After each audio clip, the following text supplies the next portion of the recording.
Bismillahirrahmanirrahim. Assalamualaikum warahmatullahi wabarakatuh. Saya Al-Faqir Ahmad Mahrus Iskandar, Khadimul Ma'had dari Pondok Pesantren As-Siddiqiyah Jakarta. Alhamdulillah, bersyukurillah bisa bertemu kembali di sini berbicara tentang As-Siddiqiyah, maka tidak lepas dari berbicara dengan pendiri muassis dari pesantren As-Siddiqiyah itu sendiri, yaitu Al-Maghfurlah Kiai Haji Nur Muhammad Iskandar SQ. Beliau yang merintis, mendirikan, serta mengembangkan pesantren As-Siddiqiyah dari awal pertama kali tahun 1985. Yang mana As-Siddiqiyah ini awalnya adalah pesantren ukhuwah Islamiyah yang kala itu masih berdiri di atas tanah sekitar 2000 meteran, tapi karena ada sebanyak masalah dan Abah diminta oleh Al-Maghfurlah Kiai Mahrus Ali Lirboyo untuk mendirikan pesantren baru di tanah ini dan diubah menjadi nama As-Siddiqiyah sesuai hasil istikharah dari Abah Yai Nur, diambil dari kata Sayyidina Abu Bakar As-Siddiq. Karena Abah menginginkan dari santri-santri As-Siddiqiyah ini mereka yang mempunyai sifat seperti Sayyidina Abu Bakar As-Siddiq dalam hal kejujuran. Dan berbicara tentang As-Siddiqiyah, maka setelah 40 tahun, saat ini Alhamdulillah di tahun ini memasuki umur ke-40 tahun, As-Siddiqiyah mempunyai 12 cabang yang tersebar di Pulau Jawa dan Sumatera. Ada 3 di Sumatera dan ada 8 di Pulau Jawa. Di 8 di Pulau Jawa ini pun tersebar di berbagai daerah di Jakarta, Banten, dan Jawa Barat. Alhamdulillah, jika berbicara di umur ke-40 tahun ini, berbicara umurnya yang terbilang masih aktif-aktifnya sebuah umur, As-Siddiqiyah sudah mempunyai berbagai macam lembaga, baik dari lembaga Rodotul Atfal sampai tingkat Ma'had Ali, bahkan universitas. Dan juga lembaga-lembaga yang bersifat sosial seperti Ma'hadul Aitam, pesantren yatim piatu, dan juga lembaga-lembaga sosial lainnya. Alhamdulillah kami sudah berusaha sebaik mungkin kami dirikan dan kami kembangkan.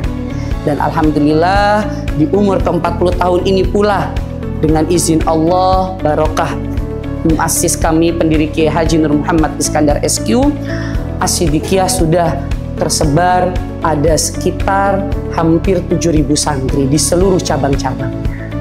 Dan saat ini saya bersama kakak-kakak saya setelah Al-Maghfurlah meninggal yang mewarisi dan meneruskan perjuangan estafet Abah Yai Nur dalam mengembangkan As-Siddiqiyah yang kedepannya lebih baik lagi.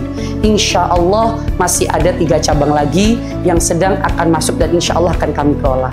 Ini pesantren yang pure dikelola oleh kami keluarga besar Abah Yai Nur, Al-Maghfurlah Kiai Haji Nur Muhammad Iskandar.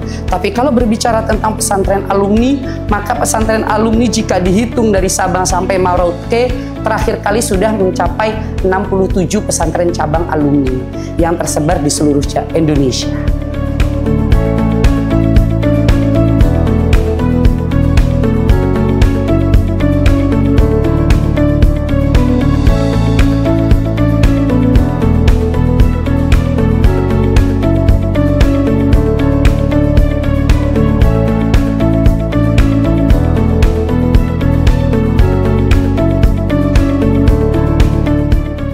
Abah selalu menekankan 3 hal kepada kita. Yang pertama yakin kepada Allah, yang kedua berzikir kepada Allah, yang ketiga serahkan hasilnya kepada Allah. Yakin kepada Allah ini yaitu sebagai tiang, sebagai niat yang kuat, tiang yang kuat awal dari segala hal. Ini berupa niat yang benar-benar ditancapkan. Yang kedua adalah zikir ini adalah sebagai bentuk lisan. Usaha lisan kita jangan pernah lupa berzikir kepada Allah.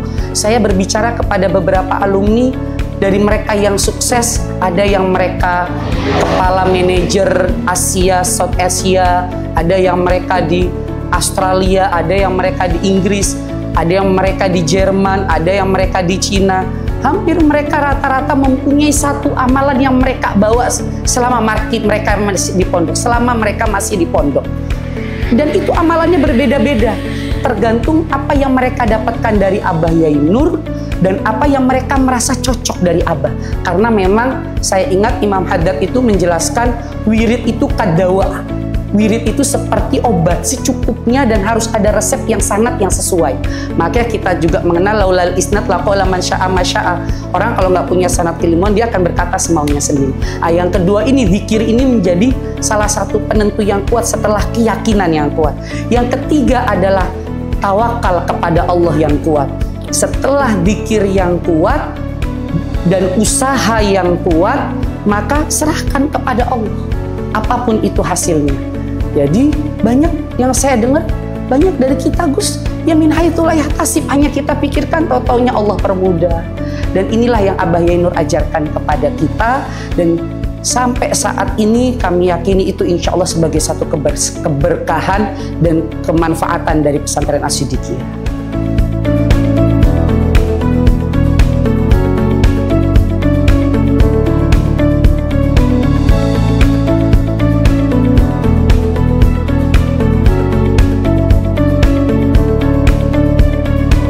Tantangan terbesar di tempat strategis adalah lebih kepada multi karakter yang kita hadapi dari santri-santri yang ada khususnya di kota megapolitan seperti Jakarta ini. Jadi dengan problematika yang mereka bawa dari rumah ke pesantren, kitanya yang memang harus siap dalam menghadapi multi karakter dari santri-santri itu tersebut. Saya tidak pernah bilang santri itu nakal, tapi lebih kepada ada hyper atau lebih aktif dari biasanya. Itu bahasa yang sering saya pakai kepada santri dan wali santri. Jadi karakter pertama terberat adalah multi karakter yang dihadapi, sehingga kita harus pintar-pintar. Ada yang kedua ini, kitanya ini, guru-gurunya, para asatidnya harus pintar-pintar membaca, aware, peduli, memahami multi karakter anak ini. Sedikit saja kita lengah, di situ kita kalah. Ini ya, karena multi karakter anak-anak ini, tantangan terberat dari para asatidnya adalah bagaimana memahami, mengawasi, serta menindak ketika ada hal-hal yang mungkin terjadi di pesantren. Dan yang ketiga, termasuk salah satu ribetnya, salah satu tantangan paling sulit adalah santri gampang kabur karena tempatnya strategis.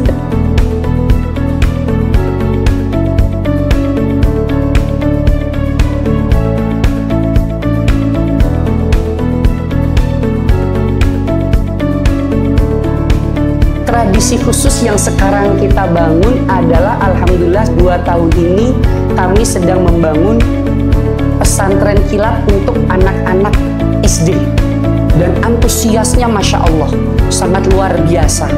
Bahkan kemarin sampai diliput media nasional karena di hari pertama seharian full mereka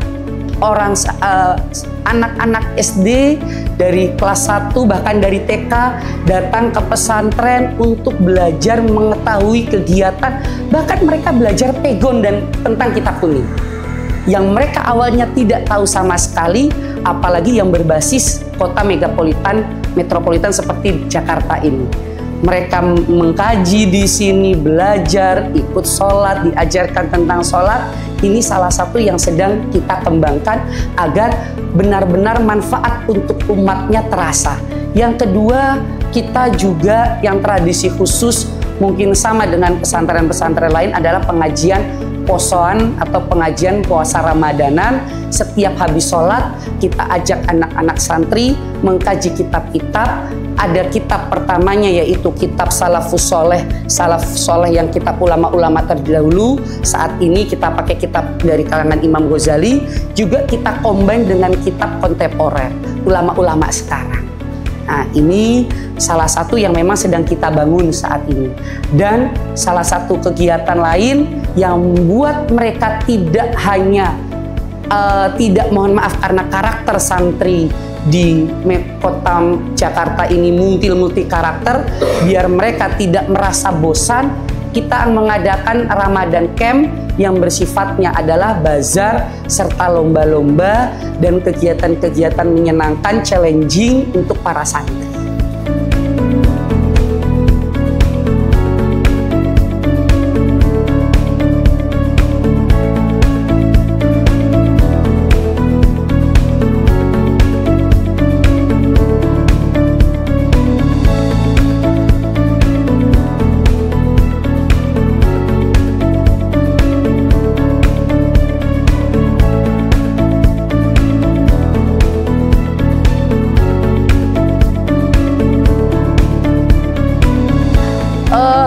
Peran pesantren kalau mengambil secara semua secara garis lurusnya, benang merahnya, maka pesantren mempunyai peranan besar dalam membesarkan, membanggakan, membawa, menjaga bangsa negara Republik Kesatuan Indonesia ini.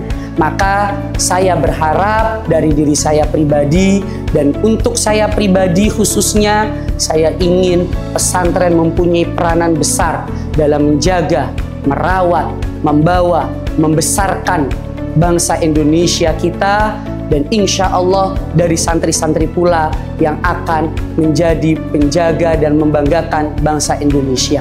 Jangan pernah malu jadi santri, jangan pernah malu membawa amanah pesantren, karena pesantren insya Allah salah satu keberkahan yang bukan hanya di dunia atau bukan hanya di akhirat, tapi di dunia akan selalu dikenang sampai nanti yaumul qiyamah. Wallahul muwaffiq ila aqwamit thoriq wal 'afu minkum. Wassalamualaikum warahmatullahi wabarakatuh.